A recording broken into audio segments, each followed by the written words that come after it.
Hi betting experts, on Saturday, April the 26th, a really exciting afternoon of racing on ITV which features the Sandown card in full, which should resolve the Trainers' Championship between Willie Mullins and Dan Skelton. That's very much the highlight. There's some fascinating clashes. We also got some classy flat action from Haydock and Leicester. The ground, well, it's dried out. We did get rain in Esher on Wednesday, but it didn't come to much, to be honest. I think the ground just be perfect, really, perhaps on the softer side of good. We start off with our betting expert Daily Nap, sponsored by Priced Up Bet. This goes in the big one, the 410, the 3 mile 4 furlong. Used to be known as the Whitbread. It's now the Bet365 Gold Cup. And I think this is made for 3 under through 5 from the Paul Nicholls yard. Now, Paul's had a bit of a revival, Aintree onwards, after a disappointing Cheltenham Festival. His horses are running particularly well at the moment. And I think 3 under through 5 is tailor-made for this race. He ran an absolutely cracking trial when second behind Victorina at Ascot, one start back, just done right on the post there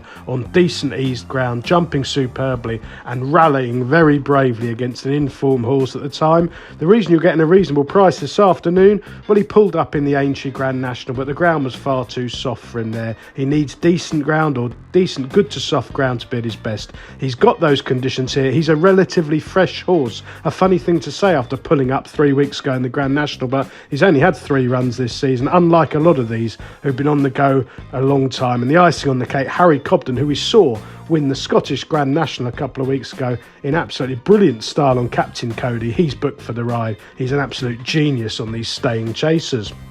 Our betting expert value angle selection, sponsored by Priced Up Bet, goes in the 240, a Haydock handicap over 7 furlongs, and I've had my eye on Divine Libra, waiting for this one to run. Charlie Hills, the trainer, well, he's going really well. He's had 2 winners in the last week and all of his horses have run well. They're all fit and firing. And this handicapper posted a couple of creditable efforts last season, but he slipped down a little bit in the weights and he returns here on attractive mark with Jason Watson booked. I think this 7 furlongs at Haydock, a flat track on decent eased ground, should be absolutely ideal, and he should go close with any luck in running. The remaining races on ITV on Saturday, we'll spin through them in time order, starting with the opener at Sandown. I'm not actually sure this is on the ITV card, but it's a cracking handicap hurdle over 2 miles at 120, and I think HMS President should run well here.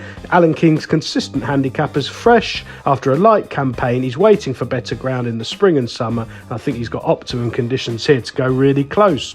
Staying at Sandown for the 150, a very competitive looking handicap chase over 2 mile 4. Well, I'm going to forgive Pickrock for his effort last time out. I think he remains a chaser with upside. A couple of his placed efforts earlier in the winter represent solid handicap form, and maybe last time he found 3 miles too far at Ayr a fortnight ago. Keelan Woods is up this time. He's got all the accoutrements on, a tongue tie, cheek pieces. He's a double figure price. I think that's very fair on the pick of his form. Obviously, at this stage of the season, I think you're sort of a coin toss whether they give their running or don't. A lot of them, it's a bit of an afterthought, but Pickrock is relatively fresh from a good yard in Ben Pauling, and he's the right sort of price in this very competitive race.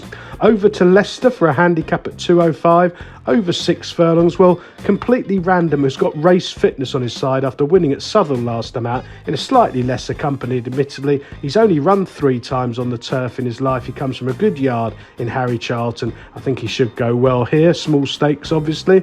Back to Sandown for the 225, the Oaksy chase over 2 miles 6. Well, Gaelic Warrior was a bit of a revelation at Aintree. He's been a disappointing horse for most of this season, but he returned to his best there under a patient, confident ride from rear.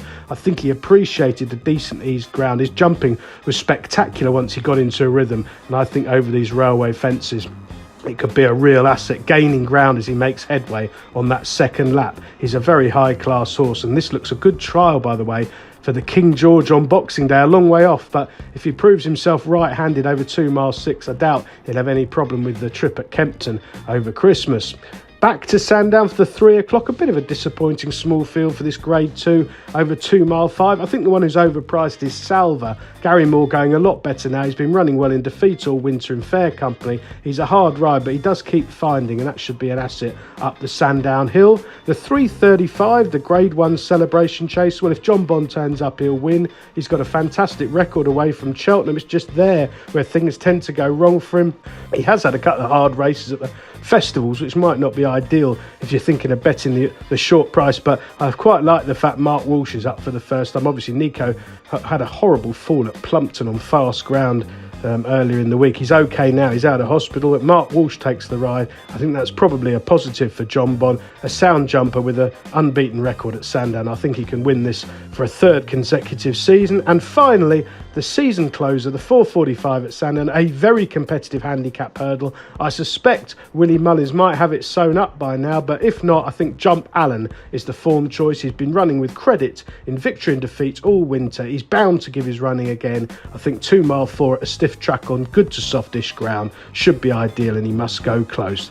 Best of luck with all the ITV action on Saturday, betting experts, and please do check out our sponsor Priced Up Bet, who've got some very generous concessions this weekend.